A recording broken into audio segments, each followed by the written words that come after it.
So Norwich City are out of the Carabao Cup at the same stage that they fell victim to Arsenal last season. This time they did at least avoid an extra 30 minutes of extra time.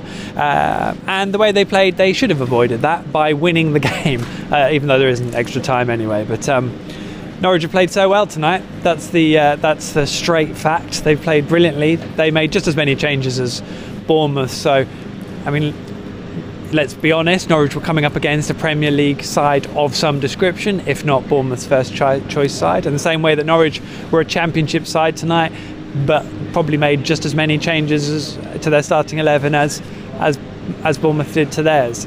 Norwich controlled large parts of the game against a side that's currently 6th in the Premier League. Showed all the composure that we've seen from them in possession all season. A little bit more open at the back at times, which we did see.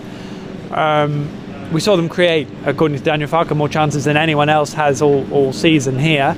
Again, obviously we've had changes there, but even regardless of that, we saw Norwich create a load of chances and some really good chances. And what let them down was their finishing, missing the target. Artur Boruc making good saves, but also maybe some poor finishing. Dennis Trebeni perhaps guilty of one where he was through in on goal and could only hit Boruc's chest. Missing the far post by a yard or two happens on several occasions.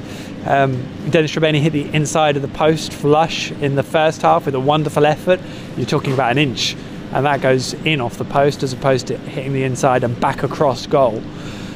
And Jordan Rhodes missing a sitter, in essence, a wonderful chance within a few minutes of him coming on, open, free header, and he stuck it wide. We were basically waiting for the net to bulge, and that was in the 5th minute of 7 added at the end of the game with the score 2-1. That would have made it 2-2 and would have given us a penalty shootout. So, real shame for Jordan, because he's going to now stew on that. He can't play against Sheffield Wednesday at the weekend, and off the back of his penalty miss, of course, even though it didn't cost anything against Brentford, he looked a disappointed man. That's probably the nice way of putting it, as he walked off afterwards. But that kind of summed up that, you know, maybe this was Bournemouth's night all over, because they did a classic Premier League trick, really, of getting one half chance. Ivo Pinto stuck up halfway up the pitch, and Felix Passlack nowhere near covering the space, and Stanislas hit a wonderful drive up high above Michael McGovern. It was a wonderful goal made by Jermaine Defoe's nice and neat touch and hold up, which maybe you don't always associate with him, but it was great centre forward play. And nicely worked goal pretty much out of the run of play, although Defoe had a brilliant chance after only a minute or two. So, you know, that was fair enough, and you know, Bournemouth were probably fortunate to be ahead. Norwich got themselves level with a really well worked goal on 70 minutes taken by Anel Hernandez, and he sort of grew into the game and looked more lively as it went on. We also saw Timo Pukki come on late on, and he looked lively with some good bursts and good energy.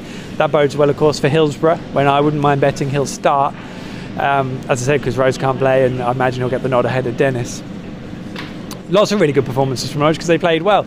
Mario Vrancic, only his 2nd start of the season. He was very good in the middle. Tom Twybull played well.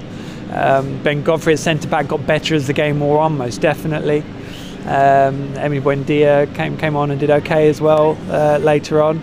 I think I've covered off most of them there. So some really good performances all over. It's just a shame that within 3 minutes of Norwich getting back level and having a real platform, because they were creating chances, looking really strong in the game. A corner, half cleared. Steve Cook drills in a shot from about 10 yards and it goes through Felix Passlack's legs. And at that point you're kind of like, you just think, I mean, it's a funny club this, really, Bournemouth, because it's a lovely setup. There's some lovely people here. It's a really warm place in so many ways. It just, I don't know, it just all feels a bit fake. And it's all been built up artificially. It's a great story. Eddie Howe, phenomenal job he's doing. His team play lovely football, and you know, they've got a great opportunity really now to, you know, get to the semi-finals and maybe even a final, given all the quality they've got, and they may well prove that. But I think they can officially count themselves lucky that they've got away with one tonight, and I think most people who saw the game tonight would agree. But you know, Mario Vrancic very desperately disappointed when we spoke to him afterwards, but I have no doubt when Norwich sit down and watch this game back, they can take a huge amount of pride. And once again, you look at Norwich and you think, you know what, you look a good side. You know, you've got something about you this year.